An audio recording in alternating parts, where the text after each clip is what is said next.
So that was just illustrating, and that stemmed into basically a visual diary every day of things that I did, how I felt, and kind of anything that I wanted to express. And I noticed that within that collection, a lot of that pertained to my culture and heritage.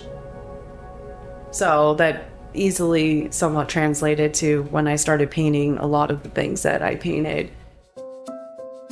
What if the simplest act of creating, just for yourself, became the foundation for something bigger? That's how it started for Alyssa Low.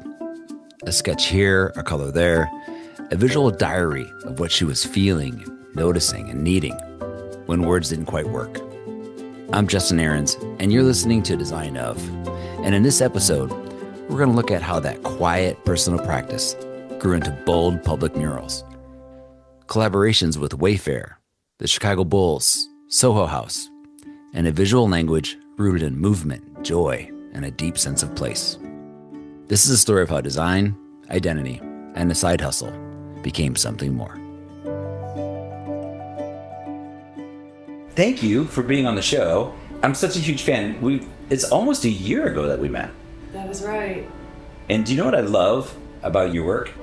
Is it's just so expressive and original, and thanks for being on the show. No, thanks for having me. And I've also been a fan of your work back when I was in college. I don't know if I told you that. No, now look at me. I'm right now.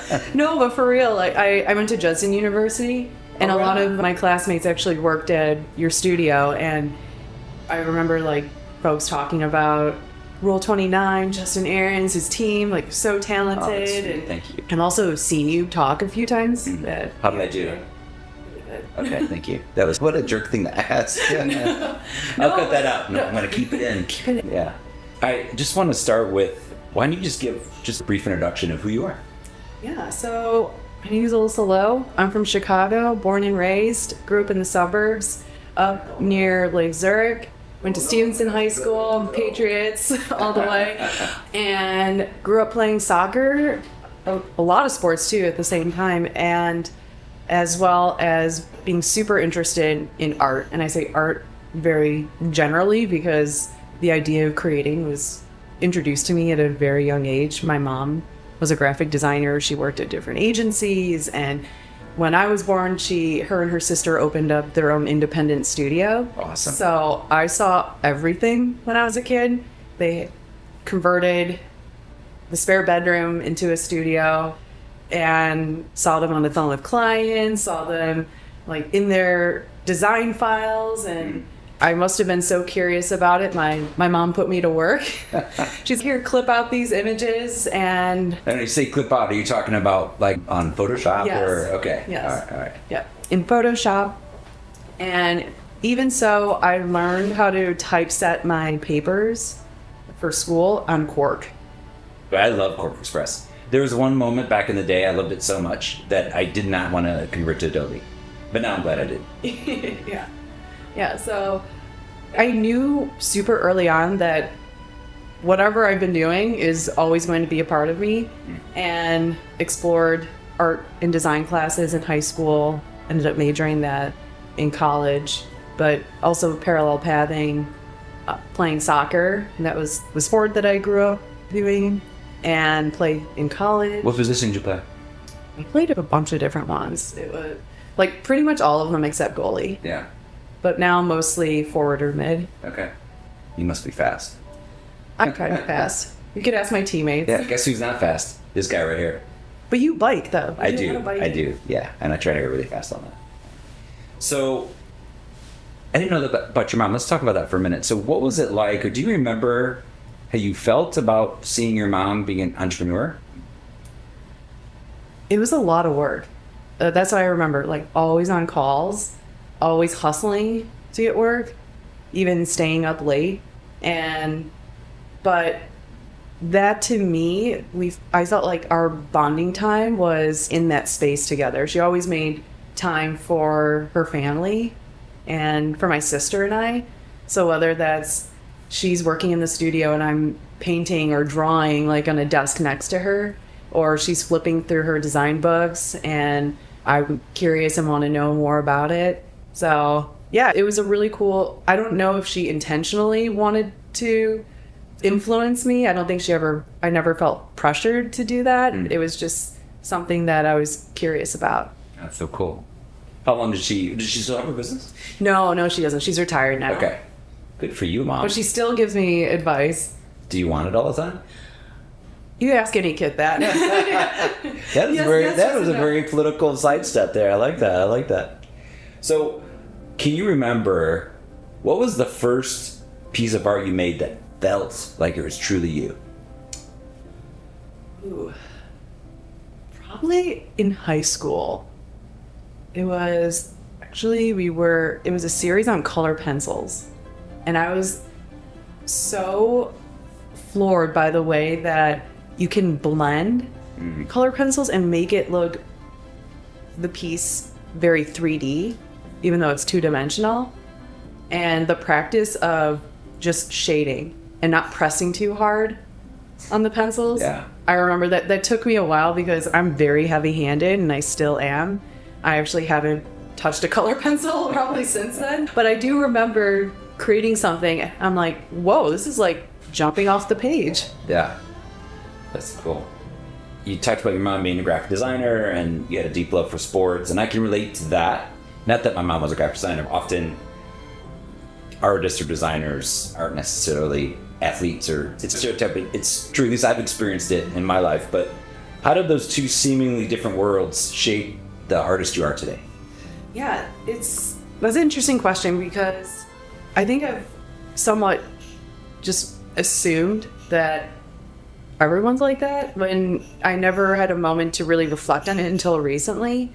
But I feel like with being an athlete, there's a level of competitiveness, strategy, and teamwork that was ingrained in me super early on as a kid. Playing soccer, that's a team sport. Even growing up doing Tae Kwon Do, like, even though it's individual, like, there is a school, there's a team, and there's a level of discipline in practice. So I read about the Taekwondo, and that was a beautiful segue, because my next question was, you played college soccer, right? And did you earn a black belt in Taekwondo? Pretty much. I can't say that I physically got the black belt because a family friend was the instructor, and I think he was extra critical or like harder on us because he knew that like he could push us. Yeah. But I got to, it's the red and black one, Okay. the combo, which is right before the black. All right. So you could kick some butt if you had to. I can. I haven't. Yeah. I haven't had. Yeah, but thankfully. yeah.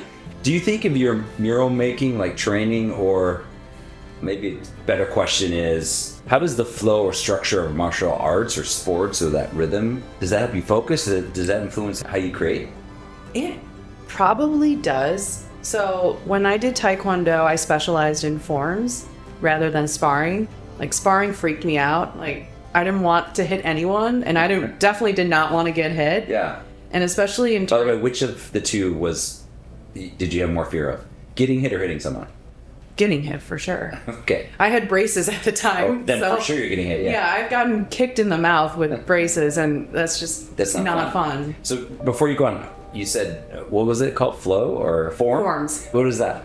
So that's a routine. So every belt has their own routine that you need to memorize and basically perfect. So when you go to tournaments, you're either competing in forms or sparring.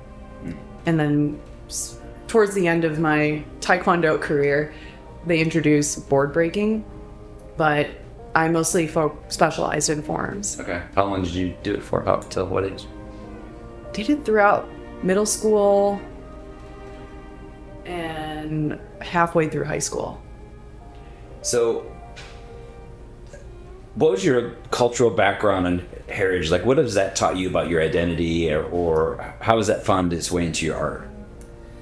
Well, so I think too, it stems from art is a form of an expression. So if there isn't necessarily a prompt that I'm illustrating, designing, drawing, or painting, I look inwardly and see what do I want to express in that moment. And depending on the period of time, there might be something that I want to express more so that is somewhat reflective of my identity. I think, too, growing up predominantly, mostly in a white neighborhood and a white suburb, there's a part of my heritage and cultural side that I never quite examined as a young kid. And it wasn't until when I was older, met friends who look like me and have the same type of experiences growing up, where I got curious, whether that's, did you learn how to speak Chinese as a kid? Or did you go to a different type of school? What church were you a part of? And even the types of foods. And I was curious too, like around what type of foods define me, my family, my culture and heritage. So I think all of that kind of like flows within each other. So sometimes the work that I have done in the past has been illustrating food or illustrating elements or motifs from my culture and heritage. Was that something, like you're sharing, like you didn't necessarily really think about it until a certain age? When you did, was that something that really drove you, or was it just something that you just explored naturally when different things came into your life? I think so a lot of my art, or at least the start of where I started self-examining my identity and what I want to express, happened during the pandemic. That was like a forced time where everyone had to examine their life, their situation. And for me, it was exploring, I want to create, I want to do something. There's a lot of shit that's happening in this world right now, particularly groups that look like me, also groups that don't look like me, folks who are marginalized. And I'm like, I need to physically do something to express it. So that was just illustrating, and that stemmed into basically a visual diary every day of things that I did, how I felt, and kind of anything that I wanted to express. And I noticed that within that collection, a lot of that pertained to my culture and heritage. So that easily somewhat translated to when I started painting. A lot of the things that I painted pulled from that inspiration. Man, didn't you share some of the journal in your presentation I saw? I did. Yeah. That was so gorgeous. Thank I you. love the work. So let's talk about that pandemic time. You were doing your journals and kind of expressing yourself and dealing with all the crazy that was in our world and processing all that stuff. What took it from the journal to the next step out into the world? Yeah, so a friend of mine who's a designer and artist, she used to live in Chicago. She was working on a mural at Goddess and the Grocer. They had a small alleyway of boards that were up, and they were looking for artists to paint on them, positive messages. And she asked me, hey, they're looking for an artist. Would you want to paint something? And I'm like, I've never painted anything of that size before. And let alone the last time I painted was in college. I don't even know what kind of brushes to get, what type of paints, what kind of tools. And she was like, I'm exploring this too, so we should just do this together. And she's like, just paint your board alongside me. So we both did, and I learned a lot from her. And from there, really, it just organically, slowly picked up, where they asked me again to paint another series of boards, and then started painting some more through the different festivals in Chicago. And in every step, I'm self-examining the tools that I'm using, my process, how long things take, and just even the subject matter and style. Now, I want to say this really sensitively because the pandemic was hard for so many people at different levels. And I've said this before on the show. I hope people listening understand I'm not saying this as necessarily a positive thing. Yeah, at the same time, two things can exist. Right? They could be just really terrible, but then there's some good things that came out of it for people. There's silver linings in there. For example, I became so much closer with my family, and I got to dig into things that I didn't have time for before. And that's been a really awesome thing for my soul and my life. And so if that doesn't happen, maybe you don't start doing these things. To be honest, I don't think I would be. Yeah, if it wasn't for the pandemic, it wouldn't have forced me to really self-examine who I am as a person, who I am as... I couldn't even call myself an artist at that point, but just in general, like what I wanted to do. And I think because of that self-examination, it allowed me to really reflect, and my response to that is to create. So your murals often feel, to me, like they're moving, they're like full of energy, rhythm, and even athleticism, which now that I've gotten to know you, that makes so much sense to me. And I think before you said you don't necessarily think about that, but do you see that when you get done? Do you see how that all of those things pour into that art? Yeah, definitely. The easiest comparison is if I'm designing or painting for a sports team or a sports athletic client, there's that type of energy. But I feel like that always is just consistent in my work. When I'm asked to do a commission or a collaboration, I feel like I've established a style and a rhythm with the work that people are looking for that. And as much as sometimes I try to switch things up or explore other styles and methods, I always just go back to that. It just feels right, and it just works well pretty much every time. I think I read somewhere you said your murals are like love letters to the neighborhoods they live in.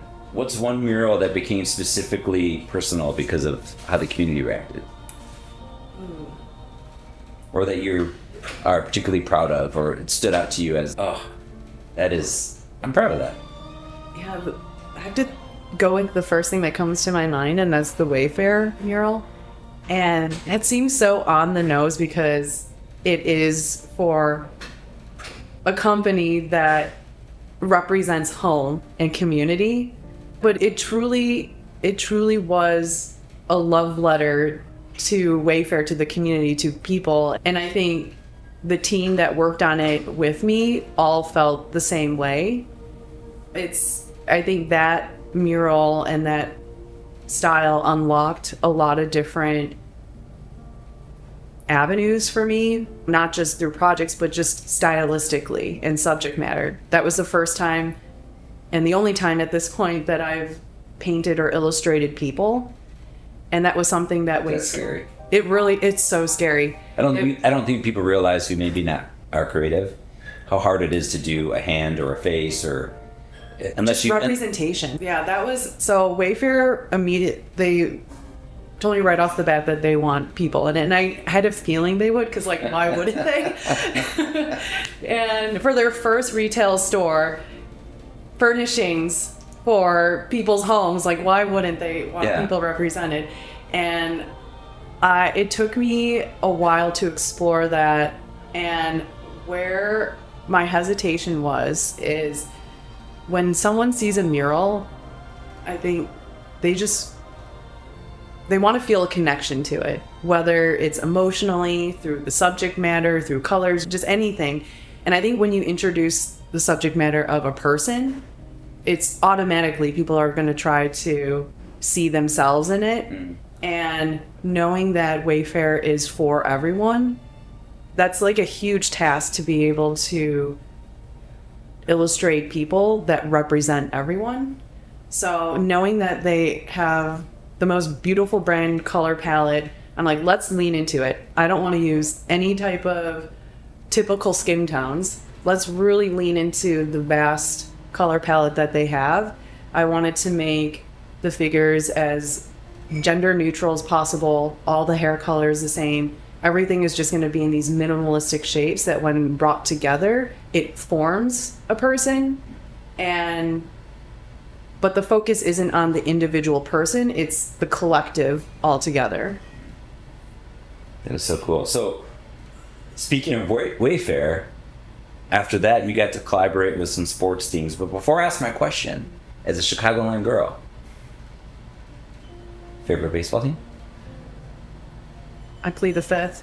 That's really a smart business decision right there. I was thinking if you do that, but no, you collaborate with the Bulls and the Blackhawks, and we've had the privilege over the years to do things for public spaces or things. And I don't know about you, but I don't know. I just get so excited when I see someone wearing something that I had a part of making. Tim, what does it feel like for you to see shirts, shoes, floors everywhere with your stuff on them? It's pretty cool. It's like really cool, but I try to be chill about it. Yeah. It's like the other day I was playing soccer against someone who was wearing the half marathon shirt, and That was so cool, by the way. Good job. Thank you. And my friends were like pointing this, like, she's wearing your shirt, and I was like, yeah, I know. And they're like, you're not gonna say anything? No, I'm not gonna say anything. Hey, by the way, I did that. Yeah, no, I'm like, yeah, what do you want me to say? You were wearing the shirt I did? But no, it's a really cool moment. And I think especially it hit me when I did the hat for the Bulls, and being at the game and seeing everyone in the stadium wear it. Nothing can compare. Listen, I don't know. I think I Instagram messaged you or texted you, one of the two. My friend had tickets, and I was begging him for me to go to the game. And I said, you don't take me any other game. I have to be a Alyssa game just because I wanted your hat. And you mean? I didn't get to go. No. But I watched all your stuff. So tell the listeners what that sort of like program is with the Bulls, and like what happens, what you get to do, and all that sort of thing. Yeah, so the Bulls every year partner with All-Star Press in Chicago, and they do a series every season of artist hats. So they ask like 6 or 7 artists every season to create a unique hat for the Bulls that they will give away throughout the entire season. And they're about like 10,000 hats once they're gone. And I've always wanted to do it. I love the series every year, and I've had friends who've designed hats, and it was just like a quiet little bucket dream of mine to do it. So when All-Star Press asked me, I'm like, yes, when? Come on, keep going, because the night that they introduce your hat, what happens? Yep. So I walk in, they like give everyone a hat, which is really cool, and then I have... Now, was that the first time you'd seen it? No, I saw it Okay. before, Okay. just to get the approval. Yeah. But being able to like see it, wear it, and see like everyone else enjoy it was really cool. But the craziest thing was I was able to hand out the game ball at the start of the game, and just being on the court, walking and on the court being introduced, I'm like, don't trip, hold on to I that mean, ball. the greatest basketball in the world only played in that court. No big deal. Yeah. Not going to comment on Michael Jordan. You can plead the fifth on that too. Great player. Yeah. Good. We're going to argue about it. Who's your favorite? Michael Jordan. Okay. Yeah. Yeah. Tell me, how did your family react? Did they go to the game? Did they watch it? No, they didn't. So my family all live in Texas. Okay. So I'm the only one left here in Chicago, and I'm staying strong and I'm not leaving. But they were super thrilled, and I see them at the end of this month for our family vacation. I'm going to surprise them with a hat. Oh, awesome. So do you approach a mural differently or art differently when it's for a corporate brand versus a pro sports team, or a local small place, or is the process the same? The process is the same. I approach it very similar to getting a design project, really. And I noticed that pretty early on. It just felt very natural for me to approach it that way. Ask, like, doing a proper kickoff. From there, doing research. And from research, I'll put together a comp and then get approval. And maybe there's a couple rounds of feedback. And then from there, I'll start producing the whole thing, and then we agree upon like a handoff. So it's the same whether it's a small commission or a large piece like for Wayfair. This is maybe an unfair question because this would be hard for me to explain, but I'm going to ask you anyways.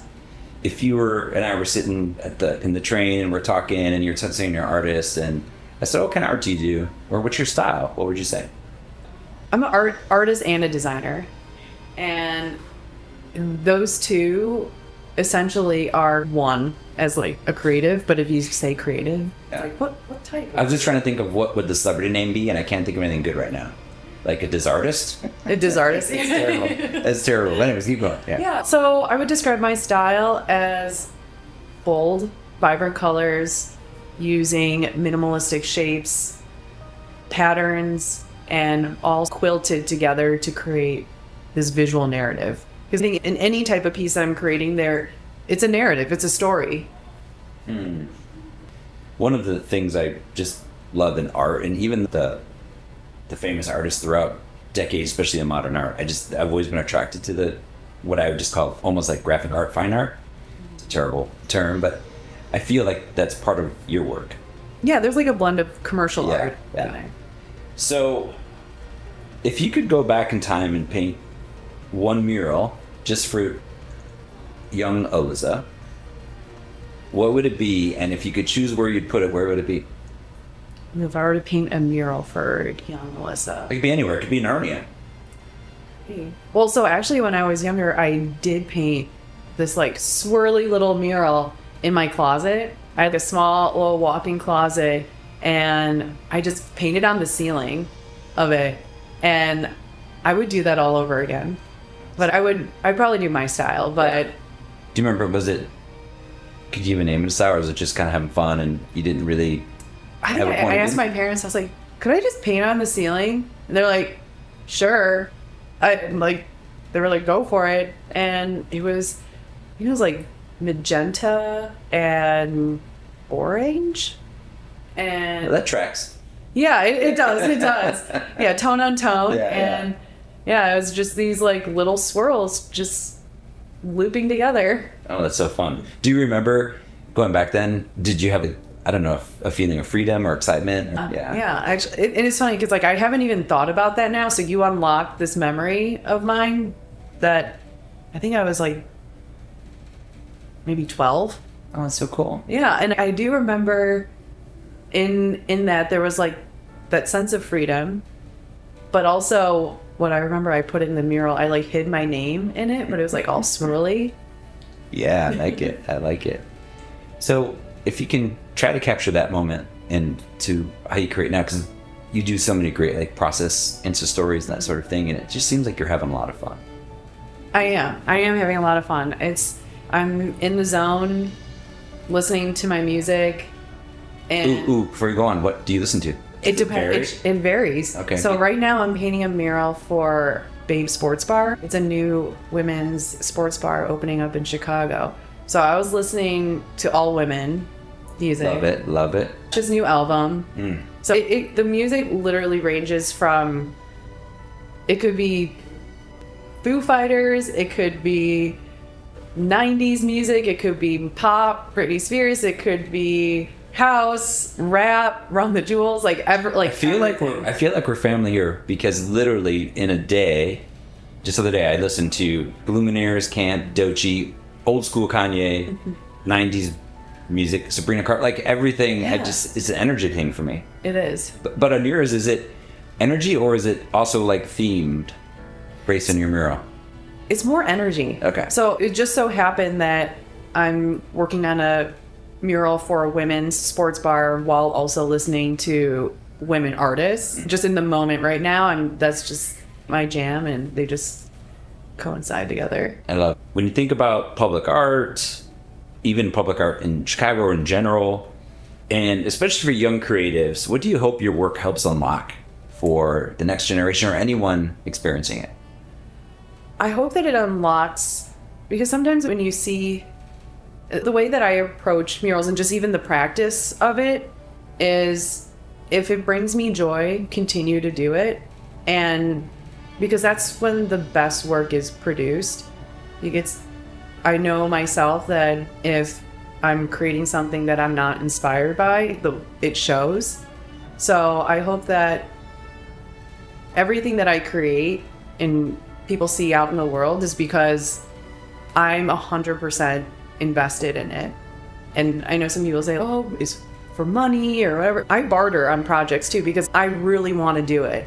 And to me, we'll find we'll find a way to work together, whether that's trading goods for services, if that's money, if it's like whatever. I think a lot of times people think, oh man, these murals, like your stuff's out. What does that mean from like a business standpoint? I try to approach it in a Like financial standpoint? Yeah. Are you out on my range because you're everywhere? Yeah, no. And I want to hear your story. I want to know what you're looking for. What are your hopes and dreams in collaborating? Because that to me is more important. And I try to approach it in a very unbusinessy way and try to take the sterileness of business out of it, because I see whoever I work with as a partnership. Like we are working on this together, regardless, even though I'm the one painting it, like they're just as part of it as I am.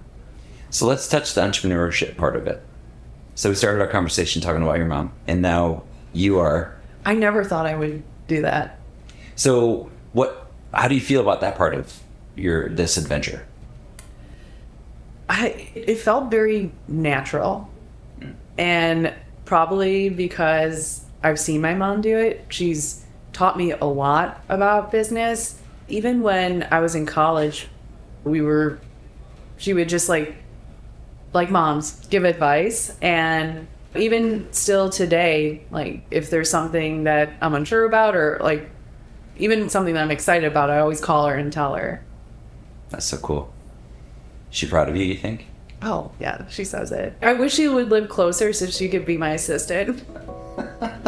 There you go, Mom. You have a job waiting for you. That's awesome. Alyssa, thank you so much. Is there some things coming up that you're really excited about? Or do you have plans for some of the things you're creating? Yeah, so like I mentioned, the Babe Bar in Chicago, they're opening up this fall. So I'm really excited to help transform their patio space. And next month, I'll be painting the corners at Soho House. And that's going to be a fun Porsche-themed, inspired mural that's going to coincide with a Porsche event that's happening later that month. Awesome. Just so you know, I'm excited to figure out a way for you and I to work together, because that would be so much fun. Yes, 100%. I'd love that. Thanks, buddy. Thank you. Alyssa Low reminds us that creativity doesn't have to start big. It can begin in a sketchbook, a closet ceiling, a feeling you're not sure how to name yet. It's what happens when you follow your curiosity, show up for your side projects, and make room for joy. Alyssa, thank you for the color, the movement, your incredible spirit, and the reminder that our most personal stories often lead to the most meaningful work. Thank you to Sleeping at Last for providing the soundtrack to our show. Ryan's music brings so much depth and beauty to these conversations. If you want more, visit sleepingatlast.com or search Sleeping at Last wherever you listen to music. And a special shout out to our audio engineer, Steve Wick, who loved this episode so much it made him wonder, what kind of music would he paint his murals to? Are you warm? Are you real? Mona Lisa? Are just a cold and lonely, lovely work of art? I hope this episode sparks something for you. If so, leave us a rating or review on Apple Podcasts or wherever you listen. Share with a friend, tag us, or post your favorite moment. It helps keep these stories going. Also, please follow us on X at Design of Podcast or visit rule29.com to learn more about the show and the people behind it. And as always, thanks for listening. Keep noticing, stay curious, and design a life that matters.